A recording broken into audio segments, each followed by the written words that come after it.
So over the last couple of episodes of my hidden video game detail series, we've covered a couple of secret cutscenes found in Grand Theft Auto 5. Well, thanks to your recommendations, I've since learned there's a whole bunch of secret cutscenes in GTA 5, and instead of featuring one or two cutscenes in every episode of hidden video game details, I'll be attempting to share them all in this one video.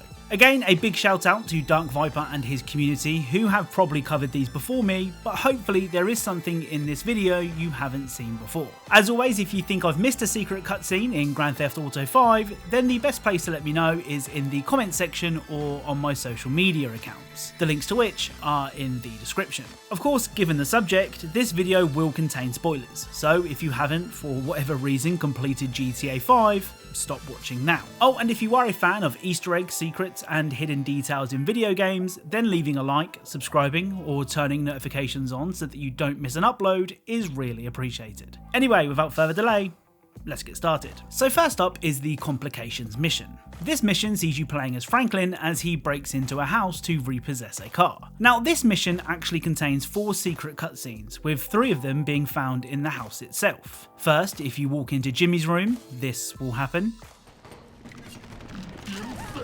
Holy fucking shit, bro! Dad, there's a dude! Dad, help! Dad! Next, if you walk into Tracy's room, she will do this. I don't care if you're 12, I'll still rape you. Oh my god. Who the fuck are you?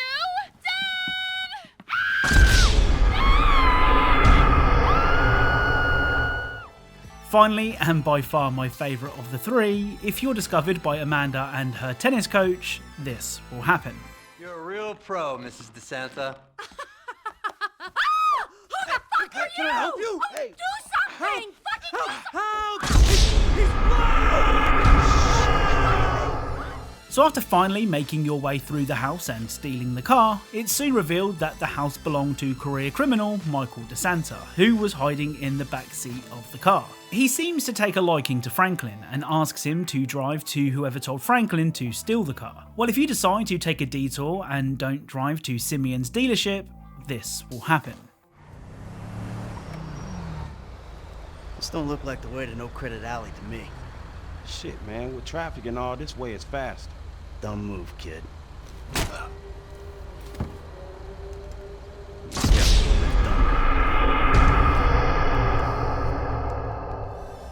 The next mission of interest is Father-Son. This mission sees you take control of Michael as he and Franklin try to rescue Michael's son Jimmy, and perhaps more importantly, Michael's yacht, which has been stolen with Jimmy aboard. The first secret cutscene can be seen if you make it past the Red Bridge without saving either Franklin or Jimmy. Oh, my palms are too sweaty. I can't hold on.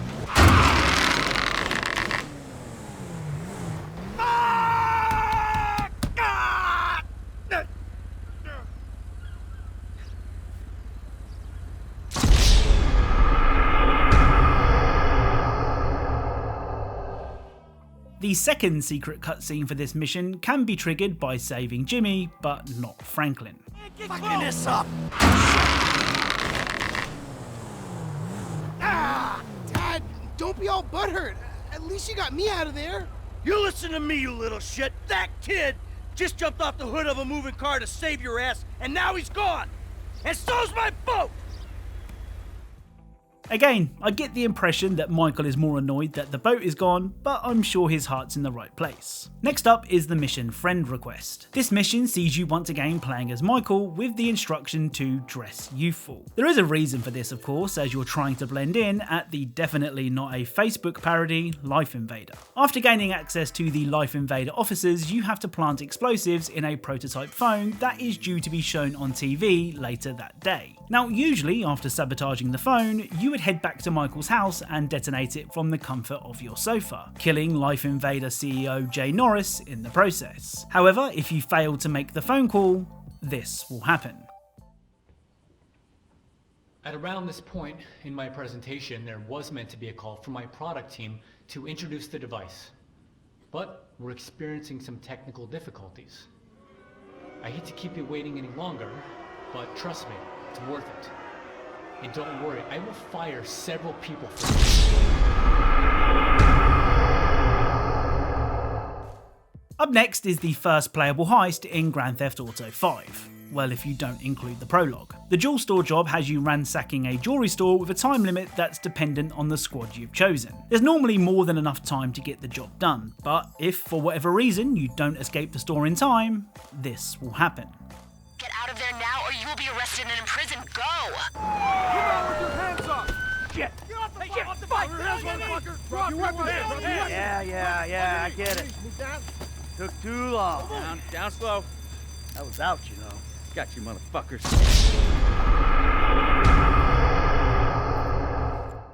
So as I said, there is usually more than enough time to finish robbing the jewellery store, so the chances are that a lot of players never saw this cutscene in their playthrough. So let's take a break from the story missions now and cover a Strangers and Freaks mission. The grassroots mission can be completed as either Trevor, Michael or Franklin. A weed seller named Barry will offer each character a free sample of his homegrown weed. Now the effects of the weed on each character are different.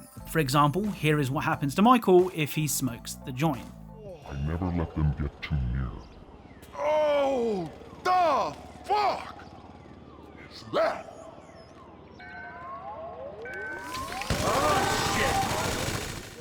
So Michael will see aliens. If you leave the mission area, the mission failed screen will say that the aliens took over the Earth. If you play as Trevor, he will see this.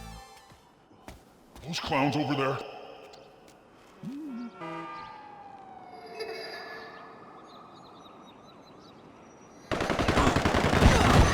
I'm supposed to be a narcotics specialist!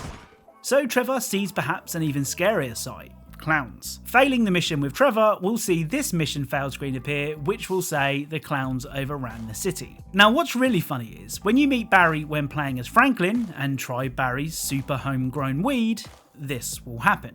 Here. Have a little taste of that.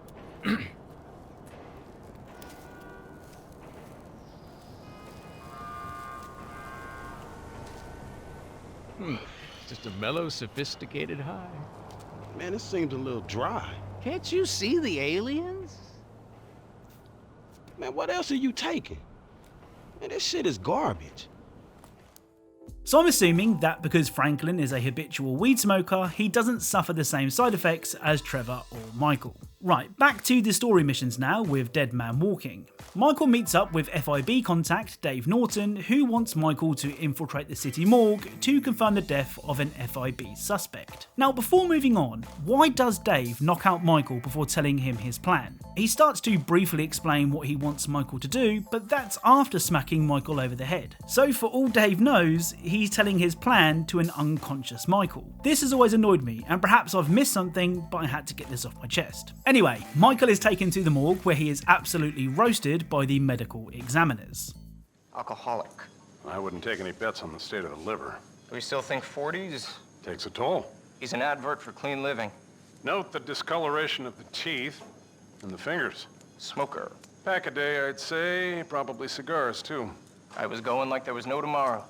He's got that right. Some people think they're immortal. Till you get chest pains pumping away at your mistress. Lucky girl having this thing on top of her, huh? She was probably relieved when he bought it. Awkward conversation with the spouse. Might have got some hush money. It's a win-win. Only losers are the chumps who gotta cut him open to rule cause of death. Don't worry though, when Michael wakes up, he does put one of the examiners to sleep. However, if you fail to get up, this will happen. Get ready with the bone saw and the rib spreader. You might want to hold your nose.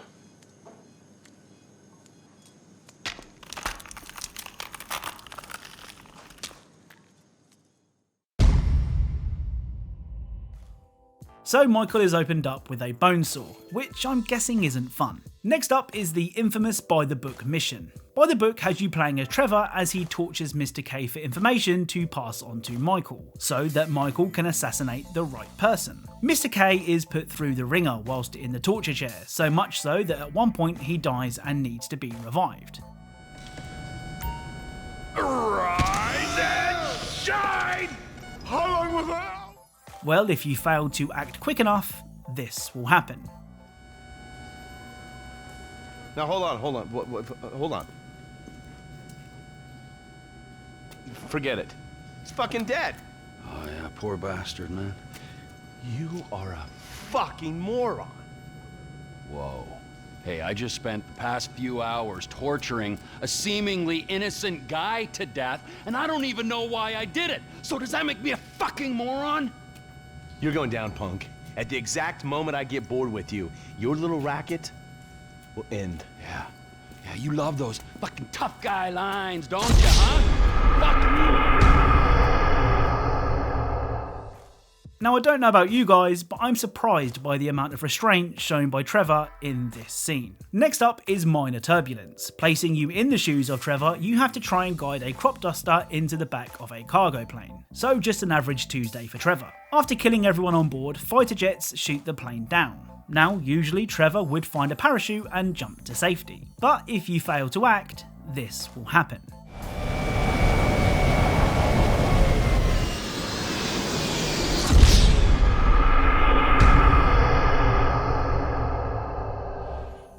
Moving on to the Fresh Meat mission now. This mission sees you playing as Franklin as you try to rescue Michael before he's turned into mincemeat. Oh, and it's also the mission with this excellent opening scene. We're bringing an end to the patriarchy. We are women. Hear our pain. We are women. Hear our shout. We are women. Have no doubt. We are women. We are free. We are Shut the fuck up! Thank you.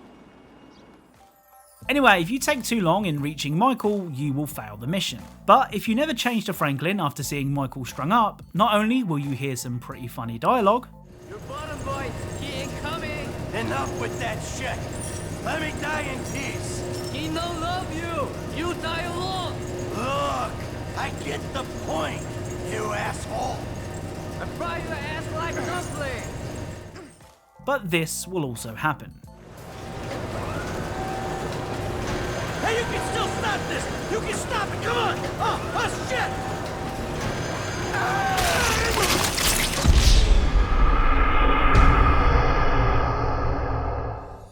So the final secret cutscene can be found in the Something Sensible mission. This mission sees you playing as Franklin, who has decided to kill Trevor at the behest of Devin Weston. After Franklin chases Trevor through the oil fields, Trevor is T-boned by Michael and ends up crashing into a gas container. With the gas pouring over Trevor, Franklin is prompted to shoot.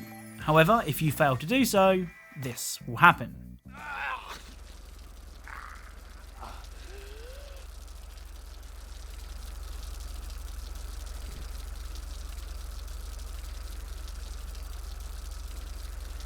Do it, Franklin! Oh, so you're doing it now! Fuck, kid.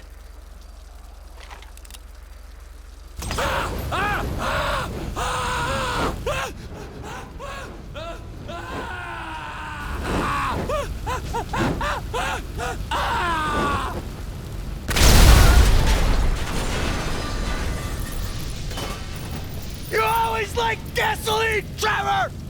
Man, that was your best fucking friend!